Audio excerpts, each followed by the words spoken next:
পৃথিবী ধ্বংসের পূর্ব লক্ষণ সম্পর্কে আমরা এক গুরুত্বপূর্ণ সংক্ষিপ্ত তথ্যবহুল বিবরণের চেষ্টা করব ইনশাআল্লাহুল আজিজ। আমরা অবশ্য কয়েক জুমা থেকে ধারাবাহিকভাবে গান বাজনা, খেলতামাশা, বাদ্যযন্ত্র নিয়ে কথা বলে আসছিলাম। তাতে আমরা বলেছি গান বাজনা, খেলতামাশা, বাদ্যযন্ত্র হারাম।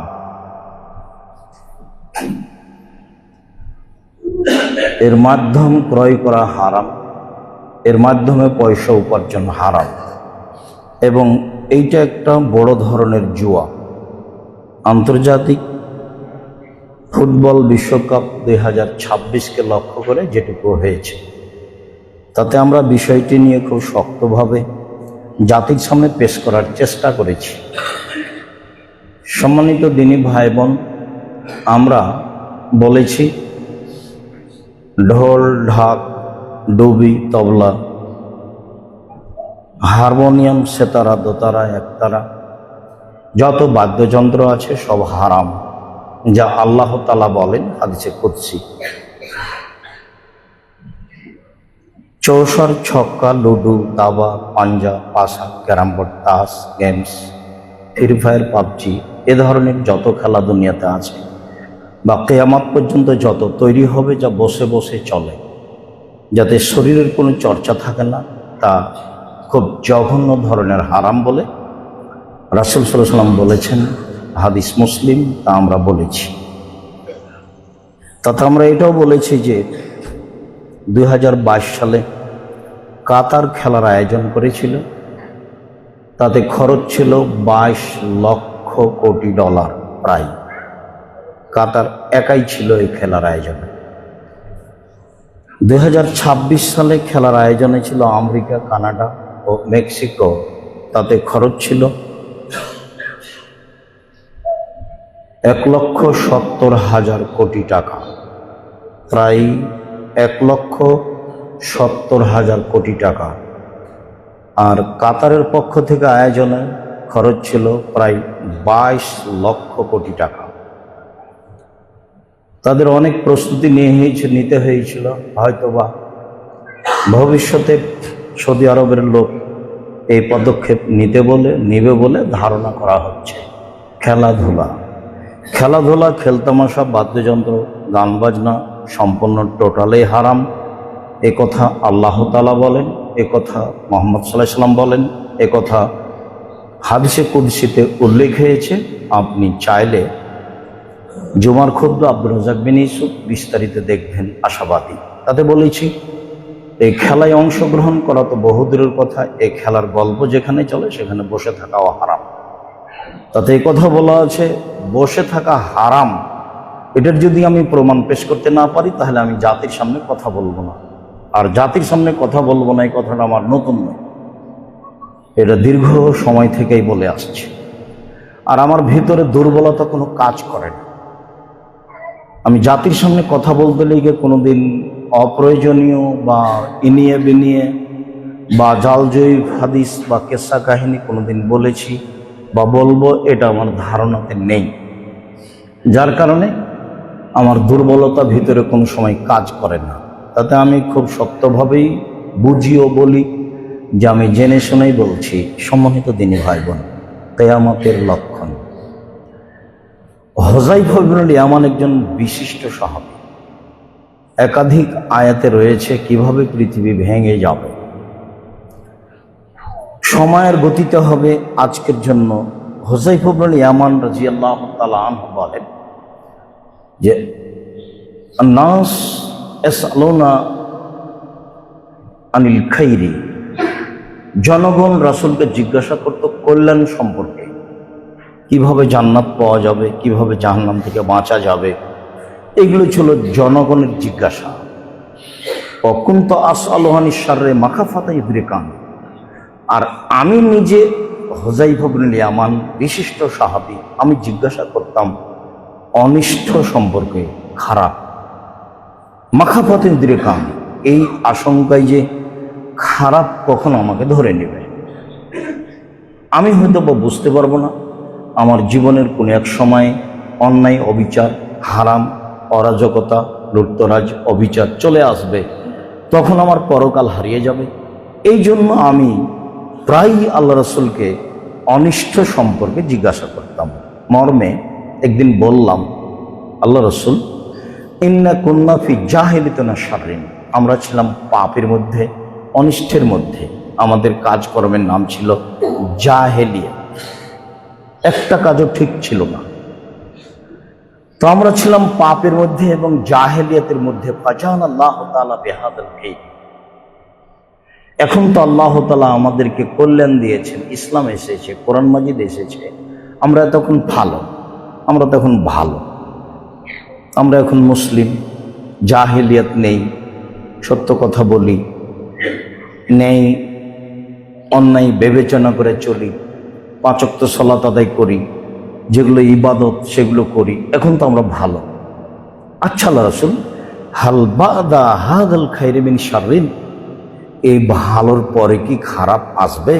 এটা জিজ্ঞাসা। এই ভালোর পরে কি খারাপ আসবে? কারণ হ্যাঁ, এই ভালোর পরে খারাপ আসবে, সরাসরি এটা বললেন। তো আমি আবার জিজ্ঞাসা করলাম, আল্লাহর নবী, ওয়াহাল বাদা যালিকা খাইরি মিন শাররিন, ওয়াহাল বাদা যালিকা শাররি মিন খাইরিন, ওই খারাপের পরে কি ভালো আসবে? এখন তো ভালো, এরপরে খারাপ আসবে, তো ওই খারাপের পরে কি ভালো আসবে? আল্লাহ না। তিনি বললেন, হ্যাঁ, অফিহে দেখানুন, ভালো হবে ঘোলাটে, অফিহে দেখানুন, ভালো হবে ঘোলাটে, ভালো হবে ধোঁয়াযুক্ত। তা বললাম, মামা দেখানো হোক, ধোঁয়াটে কি জিনিস, ঘোলাটে কি জিনিস, এটা তো বুঝলাম না।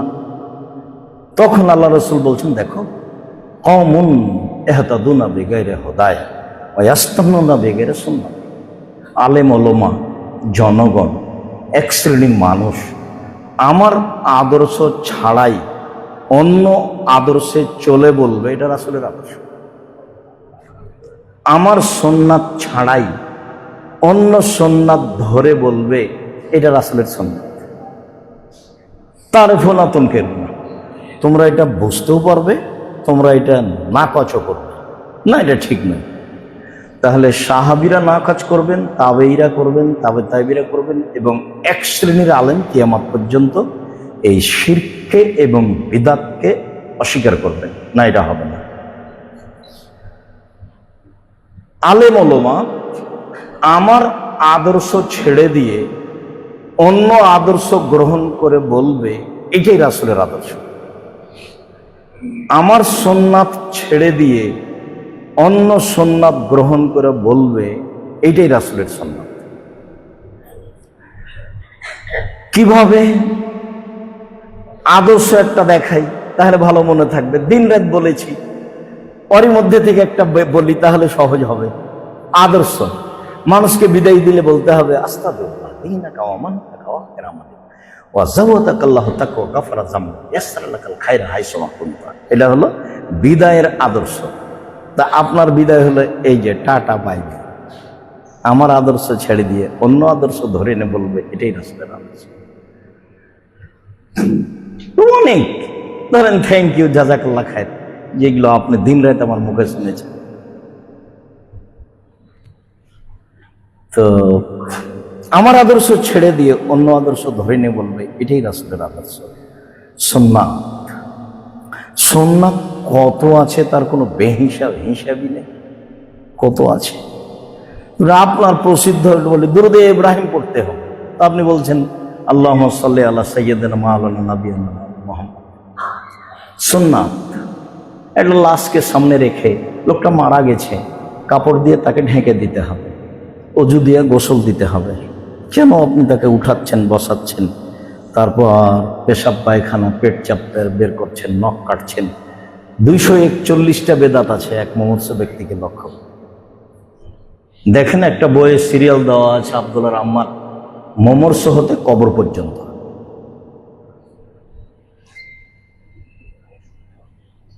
তো আমার সুন্নাত ছেড়ে দিয়ে অন্য সুন্নাত ধরে নে বলবে, এটা রাসূলের সুন্নাত। বুঝলাম। তারপরে আমি বলছি, আল্লাহ রাসূল, হাল বাদা যালিকাল খায়রি মিন শাররিন, ওই ঘোলাটে ভালোর পরে কি খারাপ আসবে? সিরিয়াল বলতে আছে, কারণ না, হ্যাঁ, ওই ঘোলাটে ভালোর পরে খারাপ আসবে, সেটা ধর্মের নামে। দোয়াতুন ইলা আবওয়াবি জাহান্নাম আজাবাহু ইলাইহা কাযাবু ফিহা। যারা ধর্মের নামে দাওয়াত দিবে তারা নিজেরাই জাহান্নামের দরজা, যারাই তাদের ডাকে সাড়া দিবে সবাই জাহান্নামে যাবে। ফলাফলে কিন্তু হাদিস বুখারী মুসলিম। মানে চিন্তা করে বের করতে হবে কে তারা, আমি নাকি? কথা ঠিক নয়, এইখানে আসা যাবে না। কেন? হাদিস বুখারী মুসলিম।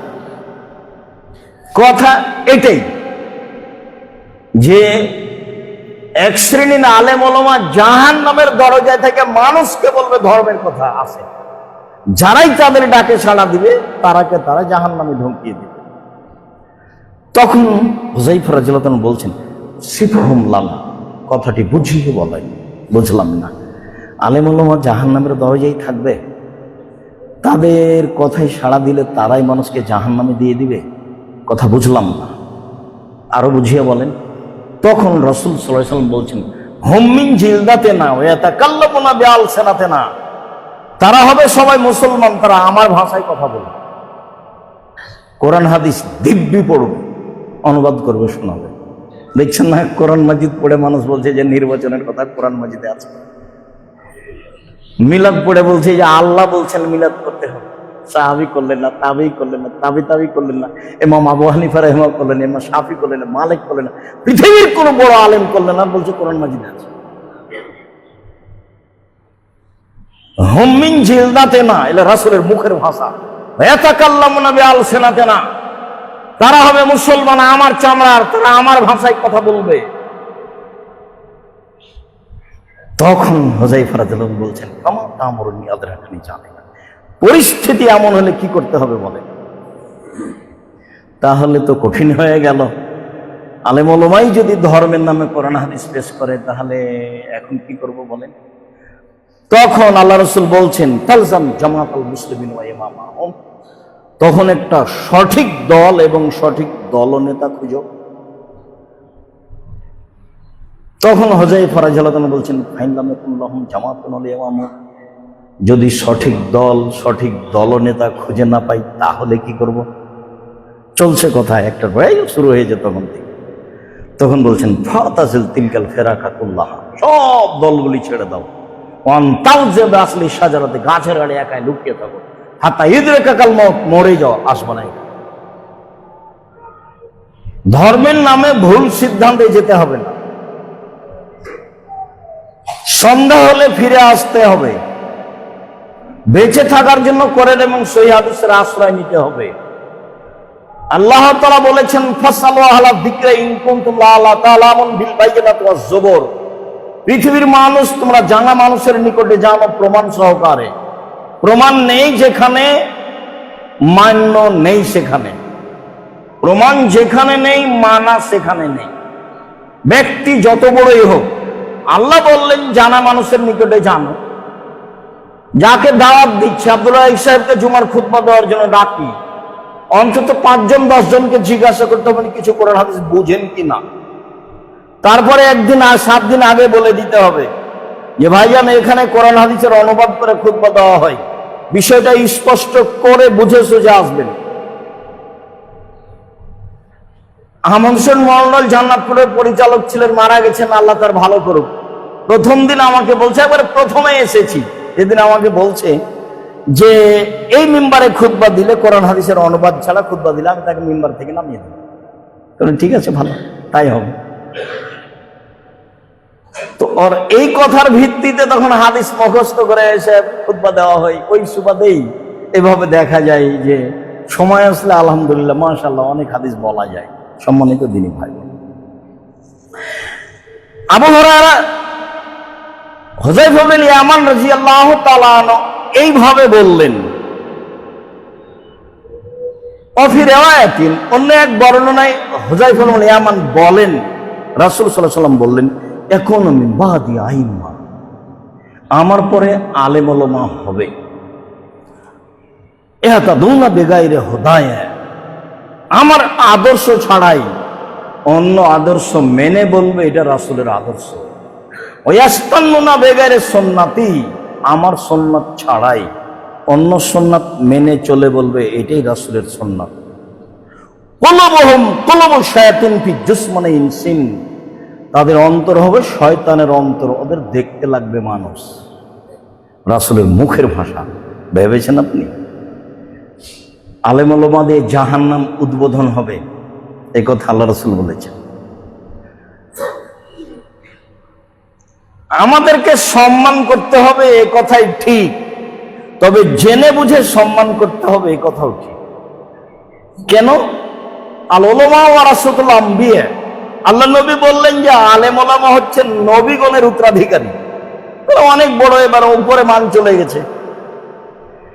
নবীগণের পরে যারা কাজ করে তারা আলেম ওলামা, মান তো অনেক উপরে চলে গেছে।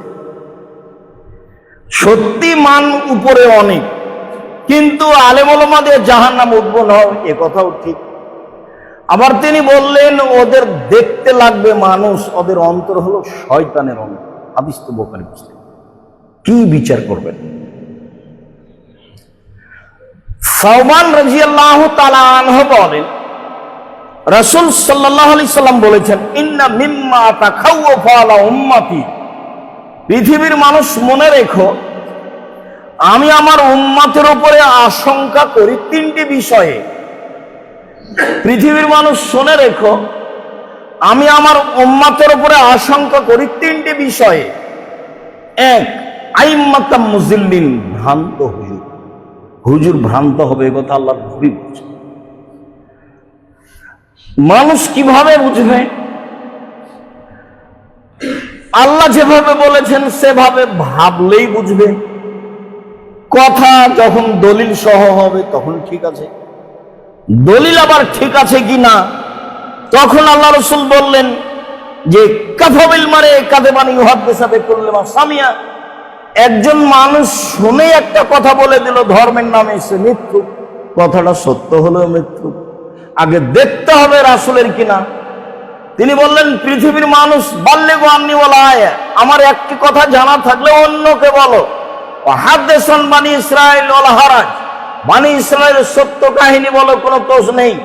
মান কাযাবা আলাইয়া মুতাআম্মিদান ফালিয়াতাবাওয়া মাকাদাহু মিনান নার, কেউ যদি কোনো কথা আমার নামে বলে, আমার নামে কলমে লিখে, সেই কথা যদি আমার না হয় তাহলে তার থাকার জায়গা জাহান্নাম। তখন হুজুর কত বড় এটা বিবেচনা হবে না, জুব্বা কত বড় এটা বিবেচনা হবে না, পাগড়ি কত বড় এটা বিবেচনা হবে না। কথা যদি রাসূলের না হয় তাহলে হুজুর জাহান্নামে যেটা ফায়সালা করা আছে। চুরি করলে সরাসরি জাহান্নামে যাবে এটা বলা হয় না। অশ্লীল কাজে লিপ্ত হলে সরাসরি জাহান্নামে যাবে এটা বলা হয়নি। আমার নামে যদি কেউ কোনো কথা বলে সেটা যদি আমার না হয় তাহলে তার থাকার জায়গা জাহান্নাম, এ কথা রাসূল সাল্লাল্লাহু আলাইহি ওয়াসাল্লাম বুখারী মুসলিম। দুই, ওয়াসাতালতাহিকু কাবাইলু মিন উম্মতিয়াল বিল মুশরিকিন, আমার উম্মত হিন্দুদের সাথে মিশে যাবে, এটা আমার আশঙ্কা। আমি এটা আশঙ্কা করে গেলাম, আমার উম্মত হিন্দুদের সাথে মিশে যাবে। তাদের কৃষ্টি কালচার এদের ভালো লাগবে, তাদের মূর্তিখানায় যেতে এদের ভালো লাগবে, তাদের গান বাজনা বাদ্যযন্ত্র এদের ভালো লাগবে, তাদের সাথে চলাফেরা এদের ভালো লাগবে। আমার উম্মত হিন্দুদের সাথে মিশে যাবে, এটা আমার আশঙ্কা। তিন, ওয়াসাতা'বুদু কাবাইলু মিন উম্মাতিল আওসান, আমার উম্মত মূর্তি পূজা করবে। এটা আল্লাহ রাসূলের মুখের ভাষা। মূর্তি পূজা, সরস্বতী ভগবতী কালীর নিকটে মাথা নত করলেই মূর্তি পূজা হয়। নেতা নেত্রীর ছবি আপনার বাড়িতে সম্মান সহকারে আছে, কাঁকড়ার মূর্তি আপনার বাসায় আছে, কত সুন্দর করে আপনি একটা আয়না কিনেছেন আপনার স্ত্রী, সে আয়নাটা রুই মাছ, কাতল মাছ, প্লেটটা কিনেছেন চিংড়ি মাছ, কত সুন্দর করে সাজিয়ে রাখছেন যেখানে সেখানে। আমার উম্মত মূর্তি পূজা করবে, মূর্তিকে সম্মান করবে, মূল্যায়ন করবে। এই তিনটে তিনি আশঙ্কা করলেন। এক নম্বরে বললেন ভ্রান্ত হুজুর। এমনিতে এ বিষয়ে বিস্তারিত দেখতে চাইলে বক্তা শ্রোতার পরিচয় বইয়ে আলেমদের পরিচয় এক জায়গায় মোটামুটি দেওয়া আছে, সম্মানিত বিনিময়। আবু হুরায়রা রাদিয়াল্লাহু তাআলা আনহু বলেন, রাসূল সাল্লাল্লাহু আলাইহি সাল্লাম বলেছেন, ইয়াকুনু কাবলা সা আইয়ামুন, কিয়ামতের পূর্বে কতগুলি দিন হবে, ইরফাউ ফিহিল ইলম, তাতে বিদ্যা উঠে না, বিদ্যা উঠে যাবে, ওয়া ইয়ানজুলু ফিহিল জাহাল, তাতে বরকত বর্ষণ, মূর্খতা বর্ষণ হবে। বহুদিন বলেছে, আমরা জানি যে বৃষ্টি বর্ষণ হয়, কিন্তু রাসূল সাল্লাল্লাহু আলাইহি সাল্লাম বলছেন যে মূর্খতা বর্ষণ হবে, বিদ্যা উঠে যাবে, মূর্খতা বর্ষণ হবে। তারপরে তিনি বলছেন যে ওয়াকসুরাল হারাজ, মারামারি বেড়ে যাবে। এমন সময় আসবে যাতে বিদ্যে উঠে যাবে, মূর্খতা বর্ষণ হবে, মারামারি, হইচই, দাঙ্গামা, হামলা, মামলা, মোকদ্দমা, সব অন্যায়, অবিচার, অরাজকতা সমাজে নেমে আসবে। আব্দুল্লাহ ইবনে মাসউদ রাদিয়াল্লাহু তাআলা আনহু বলেন, রাসূল সাল্লাল্লাহু আলাইহি সাল্লাম বলেছেন, লা তাকুমুস সাআ, কিয়ামত হবে না, হাত্তা ইরফাল ইলম, যতক্ষণ পর্যন্ত বিদ্যা তুলে নেওয়া হচ্ছে, ওয়া ইয়ানজুল জাহাল, মূর্খতা বর্ষণ না হচ্ছে। বিদ্যা উঠে যাবে, মূর্খতা বর্ষণ হবে। ওয়া ইয়াকসুরাল কিযব, মিথ্যা কথা বেড়ে যাবে, যে সে মিথ্যা কথা বলবে। মিথ্যা বড় কিছু নয়, মিথ্যা বড় কিছু নয়। মিথ্যা দিয়ে সুবিধা উপার্জন করা মানুষ প্রয়োজন মনে করবে, একবারে অহরহ মানুষ মিথ্যা কথা বলবে, যে কি আমাদের লক্ষণ। অথচ রাসূল সাল্লাল্লাহু আলাইহি ওয়াসাল্লাম বলছেন, পৃথিবীর মানুষ শুনে রেখো, কেউ যদি তর্ক ছেড়ে দেয়, সত্য হলেও তর্ক করবে না, আমি মুহাম্মদ সাল্লাল্লাহু আলাইহি ওয়াসাল্লাম তাকে একটা জান্নাতে ঘর নিয়ে দিব। তিনি বলেন, মজাক করা হলেও কেউ যদি মিথ্যা ছেড়ে দেয়, আমি মুহাম্মদ সাল্লাল্লাহু আলাইহি ওয়াসাল্লাম তাকে একটা জান্নাতে ঘর নিয়ে দিব। তিনি বলেন, সবচেয়ে ভালো চাল চলন যার, তাকে আমি জান্নাতুল ফেরদাউস নিয়ে দিব। সেখানে মিথ্যা হবে স্বাভাবিক ব্যাপার, কিয়ামতের লক্ষণ। তিনি বলেন, ইয়াতাকারাবুজ জামান, যুগ ঘন ঘন হবে। এই যে 2025, তাই কখন শেষ? 2026, এই যে চলে গেল। সেদিন তো দেখলাম 22, দেখি আজকে 26। যুগ ঘন ঘন হবে, খুব তাড়াতাড়ি পার হবে।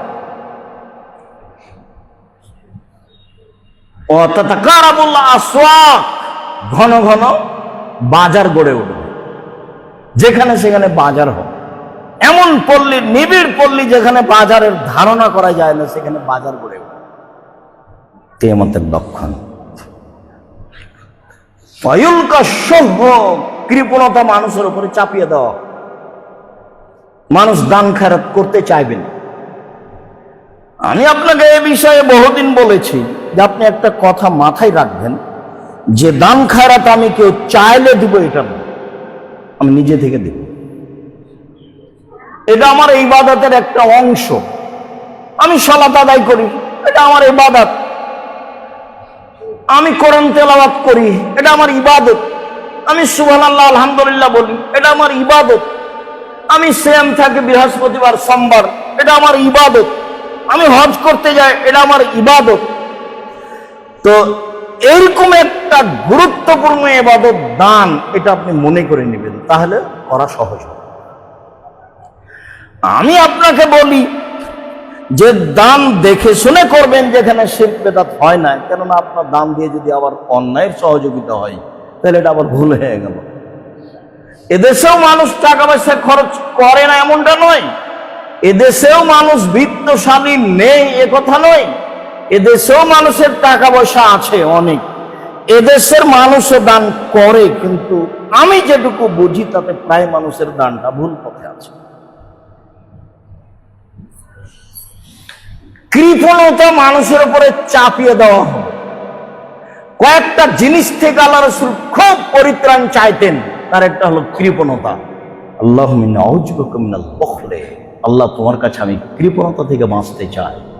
আল্লাহ তোমার কাছে আমি কৃপণতা থেকে বাঁচতে চাই, আল্লাহ তোমার কাছে আমি কৃপণতা থেকে বাঁচতে চাই। মানুষ, পৃথিবীর মানুষ, তোমরা কৃপণতা থেকে বাঁচো। লাদখুল জান্নাতে বাখিল, কৃপণ জান্নাতে যাবে না। 3 শ্রেণীর মানুষ ধ্বংস হবেই, তার 1 শ্রেণীর মানুষ কৃপণ। এইভাবে বললেন আর নিজে বাঁচতে চাইতেন। কৃপণতা কি জিনিস? নিজের টাকা আমি দিলাম না, তাতে কি আছে? দিতেই হবে, আমি কি বাধ্য? আল্লাহ রাসূল বলছেন দান করো তো ফরজ, যাকাত নয় ফরজ। তো যাকাত ফরজ, এ কথা ঠিক। আপনার উপার্জন থেকে আপনাকে দান করতে হবে, এটা আপনার জীবনের জন্য জরুরি, ফরজ নয়। আপনি রাতে তাহাজ্জুদ পড়েন কেন? ওটা তো ফরজ নয়। তাসবিহ তো করছেন কেন? তো ফরজ নয়। 5 ওয়াক্ত সালাত ফরজ। তো কৃপণতা মানুষের উপরে চাপিয়ে দেওয়া, এটা পৃথিবীর ধ্বংসের লক্ষণ। অয়কসরাল হারাজ, মারামারি, হইচই, দাঙ্গামা হাঙ্গামা বেড়ে যাবে, এটা হলো পৃথিবী ধ্বংসের লক্ষণ। সম্মানিত দিন ভাই বোন, বিষয়টি ভেবে দিন কাটাবো যতদূর সম্ভব। আল্লাহ তুমি কবুল করো। আল্লাহ সাল্লি আলাইহি।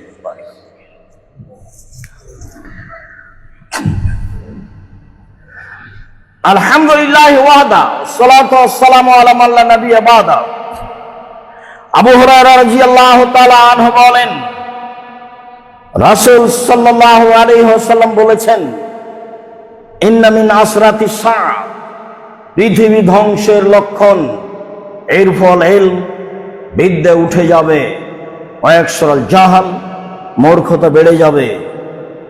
ওয়াকসরা শারবুল কামরে, নেশাদার দ্রব্য পান করা বেশি হয়ে যাবে। স্বাভাবিকভাবে মানুষ নেশাদার দ্রব্য পান করে, যেটা বাস্তব মদ সেটাও, আর যেটা মদের কাছাকাছি সেটাও, বিড়ি, তামাক, সিগারেট, যেটাই হোক না কেন, নেশাদার দ্রব্য পান করা বেশি হয়ে যাবে।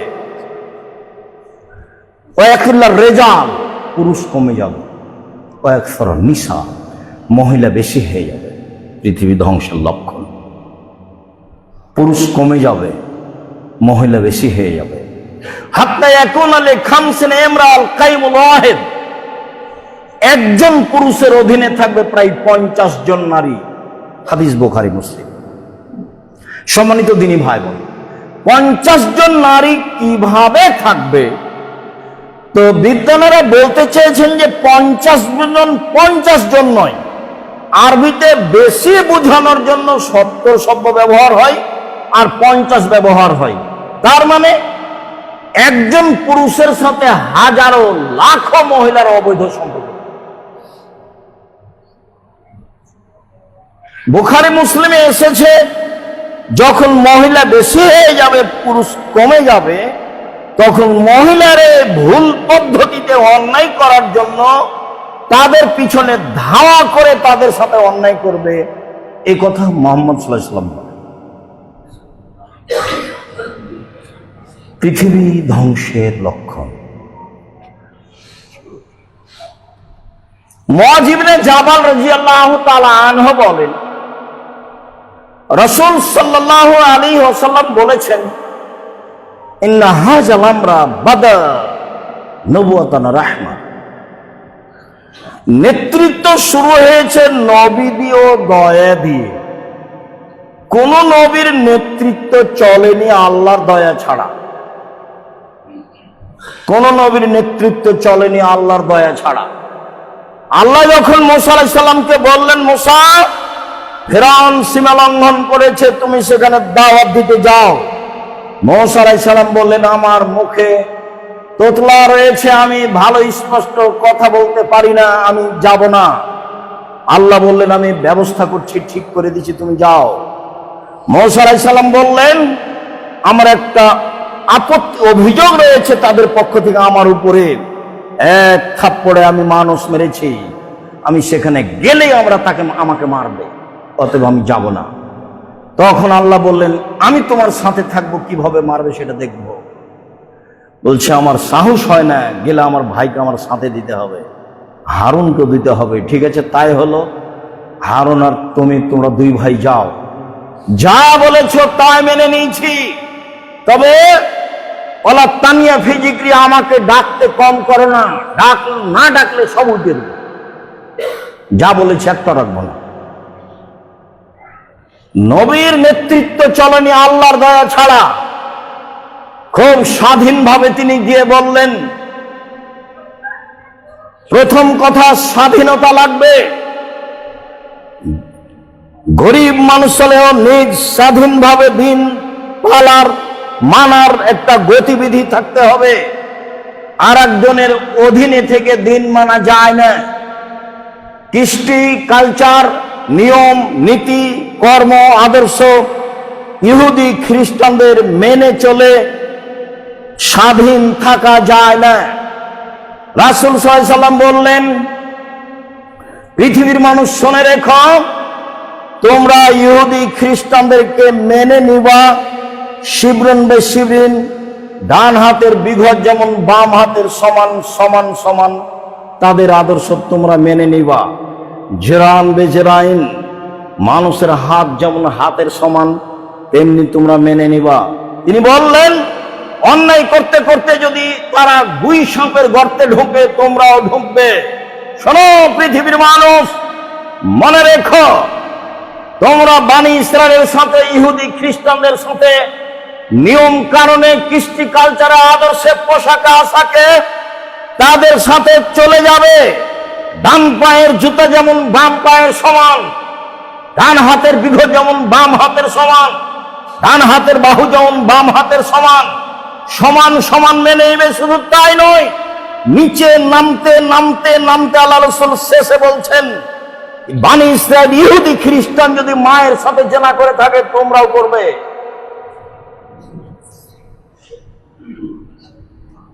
এরা নিজের আদর্শে টিকে থাকতে পারবে না, নিজের ব্যক্তিত্বের উপরে টিকে থাকতে পারবে না, স্বাধীন হয়ে বেঁচে থাকার সুযোগ গ্রহণ করবে না। ইহুদি খ্রিস্টানদের কৃষ্টি কালচার তাদের কাছে ভালো, তাদের সাথে সম্পর্ক রাখাই তাদের কাছে ভালো। শুনুন, তিনি বললেন, শুনে রেখো, মনে রেখো, ইহুদি খ্রিস্টানের সাথে মিশে থাকার পরিণতি তারা যেটা করেছে জাহান্নাম সেটাই হবে। তিনি বললেন, বানি ইসরায়েলকে ছেড়ে দেন, আগে স্বাধীন হতে চায়। তখন ফেরাউন বলল, কে তুমি? তুমি কি শিশুকালে, তোমাকে কি শিশুকালে আমি লালন পালন করিনি? ফেরাউন বলছে, তুমি কি বহু বছর আমার মাঝে থাকোনি? তুমি যা করেছো তা করেছো।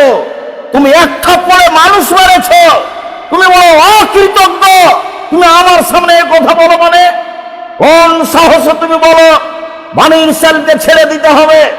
মুসা আলাইহিস সালাম বললেন, স্বাধীনতা লাগবে, বানি ইসরায়েলকে ছেড়ে দেন। তখন ফেরাউন বলছে, কে তুমি? তোমাকে কি শিশুকালে লালন পালন করিনি? করেছে তো। তুমি কি বহু বছর আমার মাঝে থাকোনি? থেকেছে তো। তুমি কি এক থাপ্পড়ে মানুষ মারোনি? মেরেছেন তো। তুমি বড় অকৃতজ্ঞ, যেই বাড়িতে থাকো সেই বাড়ির উল্টা চলো। তখন মুসা আলাইহিস সালাম বললেন, জি, আমি এক থাপ্পড়ে মানুষ মেরেছি, এ কথাই ঠিক। আমি যা করেছি তা করেছি। আমি তখন ভুল পথে ছিলাম, তোমার হত্যার ভয়ে আমি দেশ ছেড়েছি। আমার প্রতিপালক আমার প্রতি দয়া করেছেন, আমাকে জ্ঞানে গুণে পূর্ণ করেছেন, তিনি আমাকে নবী করেছেন। তুমি আমার প্রতি অনুগ্রহ করেছ, শিশুকালে লালন পালন করেছ, অনুগ্রহ করে তুমি খোটা দিয়েছ। এই সুবাদে বানি ইসরায়েলকে দাস দাসীতে পরিণত করেছ। তুমি বড় উদ্ধত স্বৈরাচার সীমা লঙ্ঘন করেছ। এ কথা মুসা আলাইহিস সালাম বললেন। সম্মানিত দিনী ভাই বোন, রাসূল সাল্লাল্লাহু আলাইহি ওয়াসাল্লাম বললেন, নেতৃত্ব শুরু হয়েছে নবী দিয়ে ও দয়া দিয়ে, সুম্মা খেলাফাতান রাহমা, তারপরে নেতৃত্ব শুরু হয়েছে সাহাবী দিয়ে ও দয়া দিয়ে। উমরের রাদিয়াল্লাহু আনহু নেতৃত্ব চলেনি আল্লাহর দয়া ছাড়া, আবু বকর সিদ্দিক রাদিয়াল্লাহু আনহু নেতৃত্ব চলেনি আল্লাহর দয়া ছাড়া। সুম্মা এখন মুলকান ওয়াজুজান, তারপর নেতৃত্ব হয় জোরজার মুল্লুকতা। সুম্মা কায়নাম, তারপরে হয় জাবরিয়াতান ওয়াতওয়ান ফাসাদান ফিল আরজে, মানুষ সমাজের নেতা হবে যে কোনো মূল্যে, সীমা লঙ্ঘন করে, বিপর্যয় সৃষ্টি করে, মারামারি করে, যে কোনো মূল্যে। তখন মানুষের স্বভাব হবে কি? এক, ইস্তাহিলুল হারিরা, পুরুষ মানুষের সিল্ক কাপড়, রেশমি কাপড়কে হালাল মনে করবে। দুই, অল ফরুজা, জেনাকে হালাল মনে করবে, জেনা পাপের কাজ। তিন, মদকে হালাল মনে করবে। চার, গান বাজনাকে হালাল মনে করবে। পাঁচ, দৈনন্দিন ধনী হয়ে যাবে, ব্যাংকের টাকা জনগণের নয়, ব্যাংকের টাকা তাদের। যেটা আপনারা দেখতে পাচ্ছেন দিন রাত পত্রিকায়, ওয়ুনসারুনা, তাদের সহযোগিতা করা হবে, তারা সাহায্য পাবে, তারা সমাজে এসব টাকা পয়সা দখল করে নিয়ে দাপটে বেঁচে থাকার সুযোগ পাবে। রাসূল সাল্লাল্লাহু আলাইহি ওয়াসাল্লাম এগুলিকে কিয়ামতের লক্ষণ বলে উল্লেখ করলেন। তিনি বললেন, ইয়াতি আলাইকুম জামানুন লা ইয়াদরিল কাতাল ফিমা কাতালা ওয়ালাল মাকতুল ফিমা কুতিলা, হত্যাকারী বুঝবে না কেন আমি মারছি, নিহত ব্যক্তি বুঝবে না কেন আমি মরলাম, যে মারছে যাকে সেও জানে না, টাকা দিয়েছে 50,000 অমুককে মেরে আসো, তাই মেরে চলে এসেছে। যাকে মারা হচ্ছে সে বলছে ব্যাপারটা কি, একে তো আমি চিনি না, এ আমাকে মারে কেন?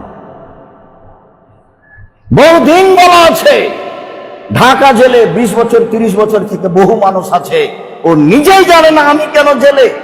জজ জানে না ঘটনা কি, উকিল জানে না ঘটনা কি, সাক্ষীও জানে না ঘটনা কি। সাক্ষী টাকা নিয়ে সাক্ষী দিয়েছে, তা তো ও তো জানে না ঘটনা। উকিল তো জানে না, যেভাবে বলে দিয়েছে সেভাবে করছে। জজ তো এগুলো জানেই না। তাহলে যে সাজালছে শুধু সেই জানে, আর কেউ জানে না। লা ইয়াদরিল কাতিল ফিমা কাতালা ওয়ালাল মাকতুল ফিমা কুতিলা, কিয়ামতের লক্ষণ, হত্যাকারী বুঝবে না কেন আমি মারছি, নিহত ব্যক্তি বুঝবে না কেন আমি মরলাম। আবু মুসা আশআরী রাদিয়াল্লাহু তাআলা আনহু বলেন, রাসূল সাল্লাল্লাহু আলাইহি সাল্লাম বলছেন, কাইফা বিকুম বিজামানিন, তোমাদের কি হবে, যুগের কি হবে? আবু মুসা, তোমাদের কি হবে, যুগের কি হবে? তোমাদের কি হবে, যুগের কি হবে? ইগর বলুন নাস গারবালাতান, যেদিন মানুষ মানুষের প্রতি জুলুম, অন্যায়, অবিচার করবে, সেদিন তোমাদের কি হবে, যুগের কি হবে? আবু মুসা, যেদিন মানুষ মানুষের উপরে জুলুম করবে, সেদিন তোমাদের কি হবে, যুগের কি হবে? তাবকা হুসালাতু মিনান নাস, সমাজে যারা থাকবে তারা আগাছা, তাদের কাছে কোনো বুদ্ধি পাওয়া যাবে না, কোনো সাহায্য সহযোগিতা পাওয়া যাবে না। সেদিন তোমাদের কি হবে, যুগের কি হবে? মারে যাত ওহুদুম আমানাতুহুম, সেদিন মানুষ ওয়াদা অঙ্গীকার পূরণ করবে না, সেদিন মানুষ আমানতদার হবে না। মাদ্রাসার সভাপতি, মসজিদের সভাপতি, স্কুলের দায়িত্বশীল, চেয়ারম্যান, মেম্বার, এমপি, মন্ত্রী, জেল সুপার, যারা যেখানে থাকবে 10 পয়সা নির্দ্বিধায় লুটে খাবে। সেদিন তোমাদের কি হবে, সেদিন যুগের কি হবে? সেদিন তোমাদের কি হবে, সেদিন যুগের কি হবে? তখন বলছেন ক্ষমাতাম, আপনি বলেন কি করতে হবে? তখন আল্লাহ রাসূল বলছেন যে তা খোঁজো না মা তারিফু না, যেটা ভালো মনে করো সেটা গ্রহণ করিও, অতাজুরু না মাতন কেরো না, যেটা খারাপ মনে করো সেটা ছেড়ে দিও। আর যেমন বাইতাকুম, বাড়িতে থেকো, মুখখান বন্ধ রেখো, মুখখান বন্ধ রেখো, বাড়িতে থাকিও, ভালো যেটা বিবেচনায় আছে সেটা গ্রহণ করিও, মন্দ যেটা বিবেচনা আছে সেটা ছেড়ে দিও। মুহাম্মদ সাল্লাল্লাহু আলাইহি ওয়াসাল্লাম মুখের ভাষায় উত্তর দিলেন। আবু মুসা আশআরী রাদিয়াল্লাহু তাআলা আনহু বলেন, রাসূল সাল্লাল্লাহু আলাইহি সাল্লাম বললেন, শোনো, এমন একদিন চলে আসবে মানুষের সামনে, হাত্তা ইয়াকতুলান নাসু আবাহু ওয়া উম্মাহু ওয়া যাকারাবাতিহি ওয়া ইবনা আখিহি, মানুষ তার পিতাকে মারবে, মানুষ তার ভাইকে মারবে, মানুষ তার ভাইয়ের ছেলেকে মারবে, মানুষ তার নিকট আত্মীয় স্বজনকে মারবে। তখন সাহাবীগণ বলেন কি, লাইসা লানা উকুলুনা, মানুষ পিতাকে মারবে কিভাবে, মানুষ মাকে মারবে কিভাবে? মানুষের বিবেক থাকবে না? মানুষের কি কোনো বিবেকই থাকবে না? তখন বলছেন লা তুমি যা অকুল আকসার জালিকা জামান, মানুষের বিবেকই থাকবে না, নেবেন মানুষের বিবেচনাই থাকবে না, বিবেচনা দিয়ে কোনো কাজ করবে না, শুধু অন্যায়, শুধু অন্যায় দিয়ে কাজ করবে। সমাজে যারা কথা বলবে তারা হলো নিম্ন শ্রেণীর মানুষ, বোকা শ্রেণীর মানুষ, কম বুদ্ধির মানুষ। সমাজে যারা কথা বলবে তারা নিম্ন শ্রেণীর মানুষ। আবু হুরায়রা রাদিয়াল্লাহু তাআলা আনহু বলেন, রাসূল সাল্লাল্লাহু আলাইহি সাল্লাম বলেছেন, তাতি আলাইকুম সানাওয়াতুন খাদাতুন, পৃথিবীর মানুষ শুনে রেখো, অচিরেই তোমাদের সামনে চলে আসছে প্রতারণায় পরিপূর্ণ যুগ। যুগের সবকিছুই প্রতারক, সবাই প্রতারক, প্রতারণায় পরিপূর্ণ যুগ, যুগটাই প্রতারণায় পরিপূর্ণ।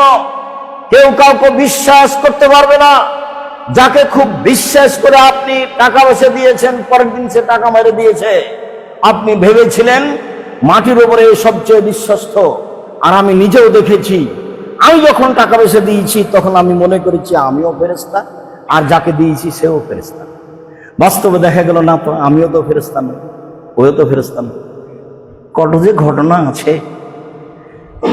জামিয়া সালাফিয়ার সাথে সম্পৃক্ত হওয়ার পরে এগুলো আমি দেখতে পাচ্ছি।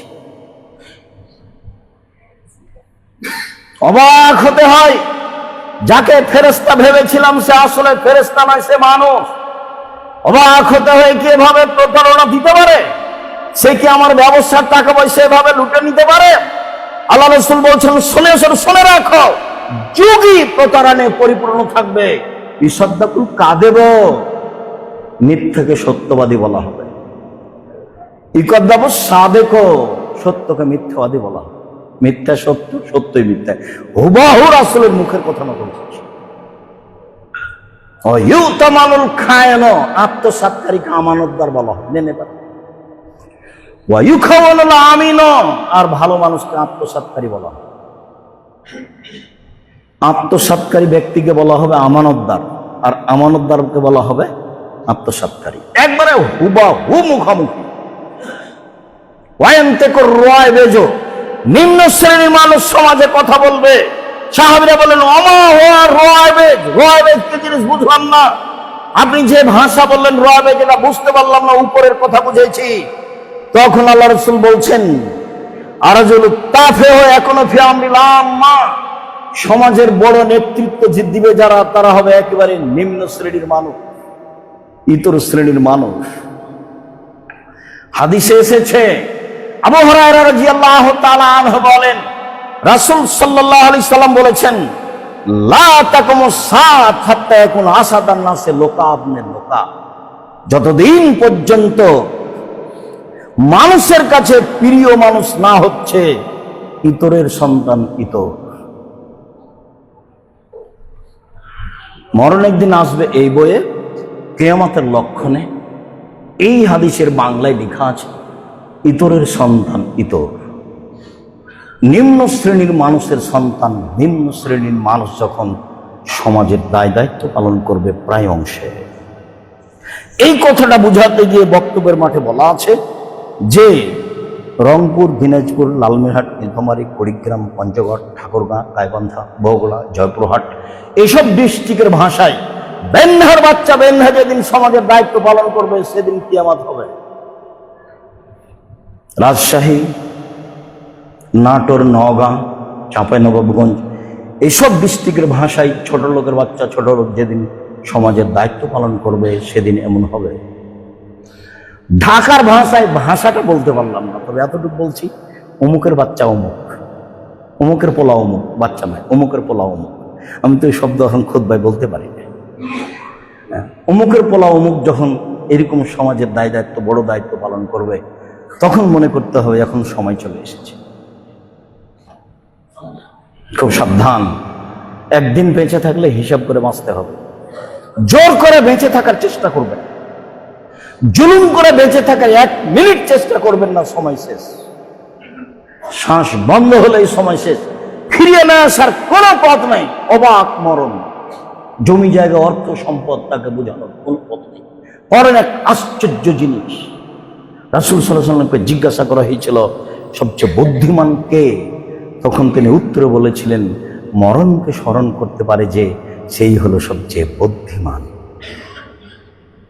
সম্মানিত দিনী ভাই বোন, সময়ের গতিতে আরো হবে।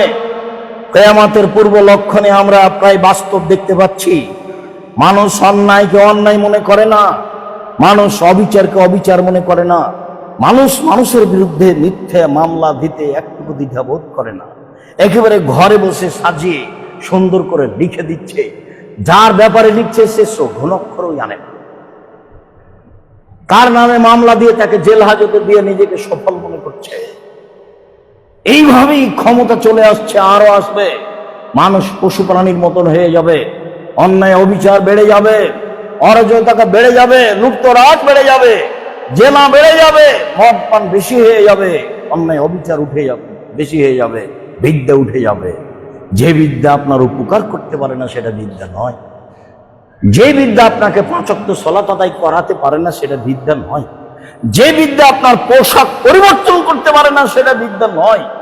যে বিদ্যা আপনাকে মানুষ হিসাবে মানুষের মতো মানুষ চলতে সহযোগিতা করে না সেটা আপনার বিদ্যা নয়।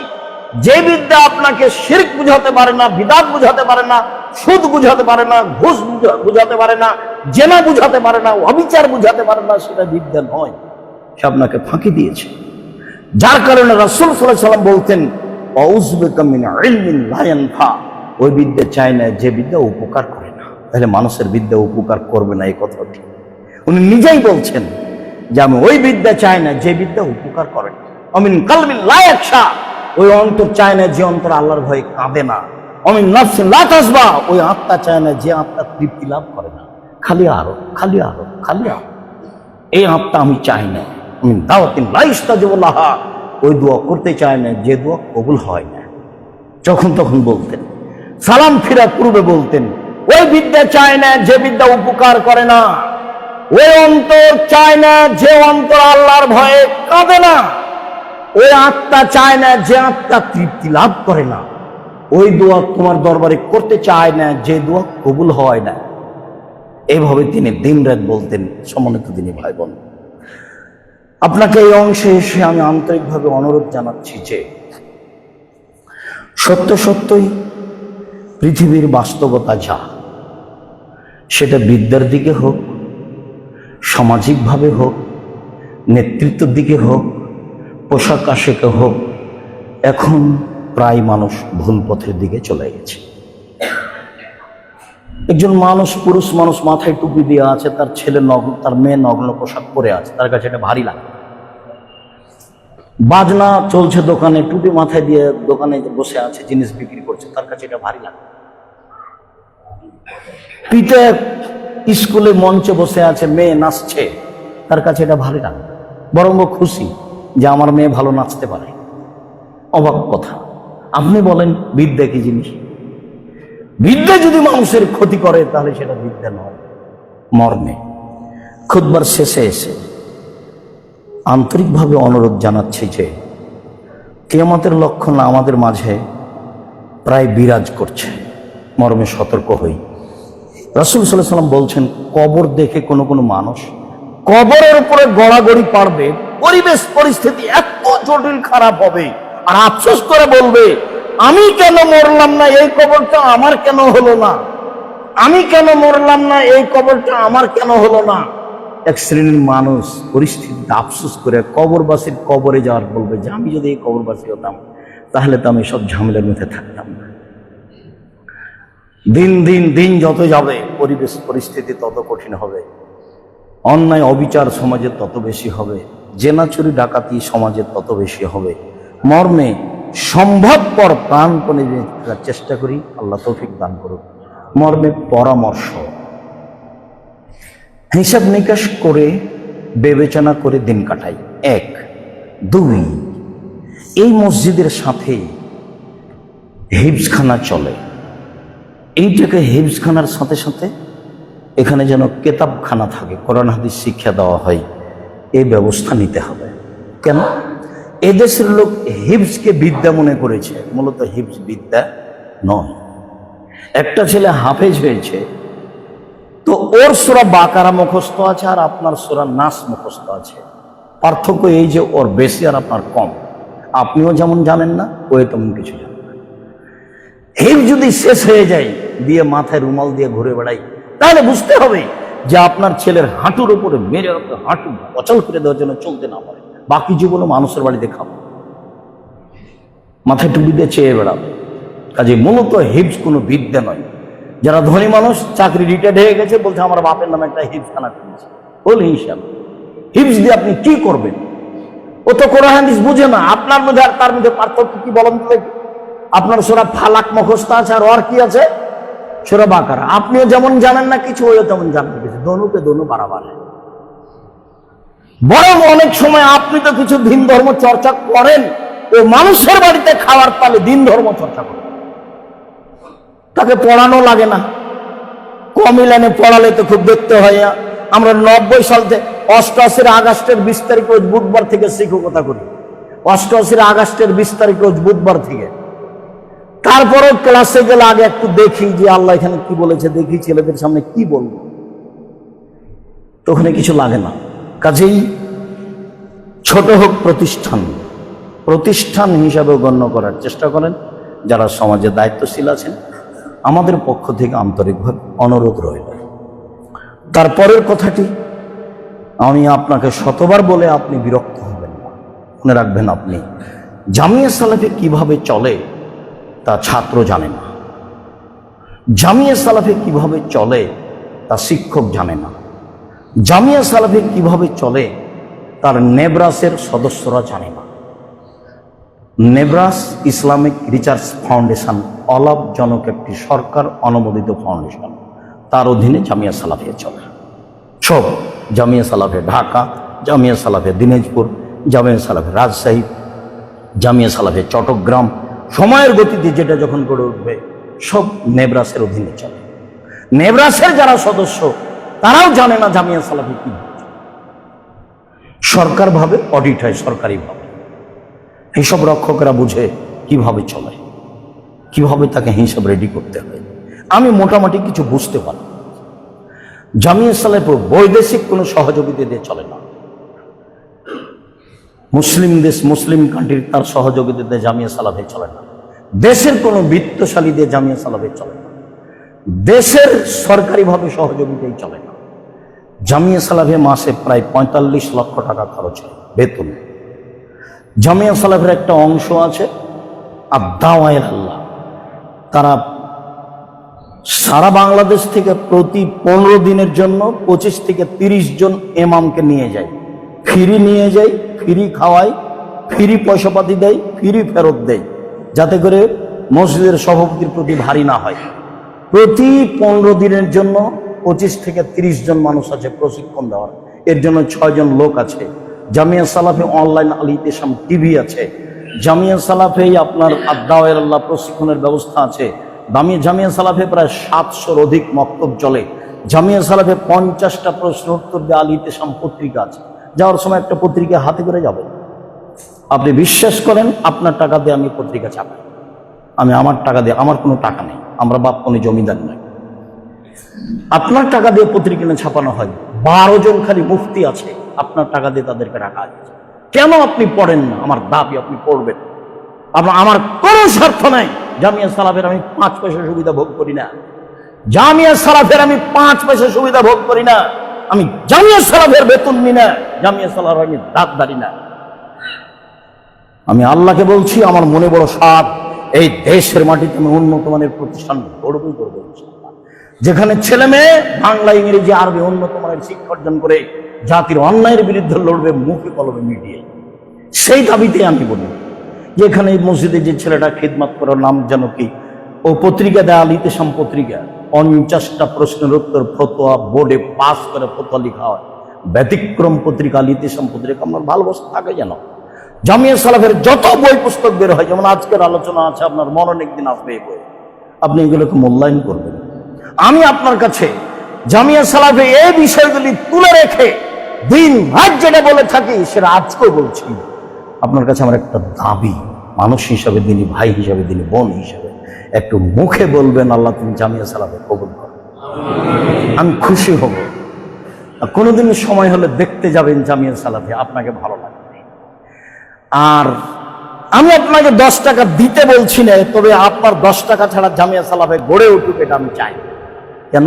আমার খুব দৃঢ়তা কাজ করে।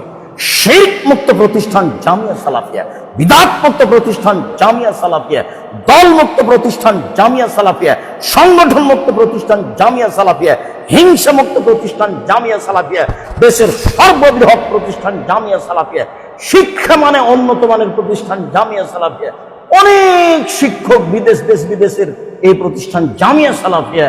আপনার ভালোবাসা আমি ঐকান্তিক ভাবে কামনা করি, এই জন্য আপনি দোয়া করবেন। আর আপনি 10 টাকা দিয়ে অংশগ্রহণ করে থাকবেন বিচারের মাঠে টিকে থাকার জন্য, আমি বলে রেখেছি আপনাকে, সেই জন্য আপনি ক্ষতিগ্রস্ত হন, সেটা আমি চাই না। কুকুর, পতিতালয়ের মহিলা যদি কুকুরকে পানি পান করে জান্নাত পেতে পারে, জামিয়া সালাফিয়া 10 টাকা দান করলে আপনি জান্নাত পাবেন ইনশাআল্লাহ। আমার এটা দৃঢ়তা কাজ করে। এই দৃঢ়তার ভিত্তিতে আপনাকে আমি জামিয়া সালাফিয়াকে ভালোবাসতে বলি। যেদিন আমি আসি সেদিন আপনি মনে করবেন আব্দুর রাজ্জাক সাহেবের সাথে জামিয়া সালাফিয়া আছে।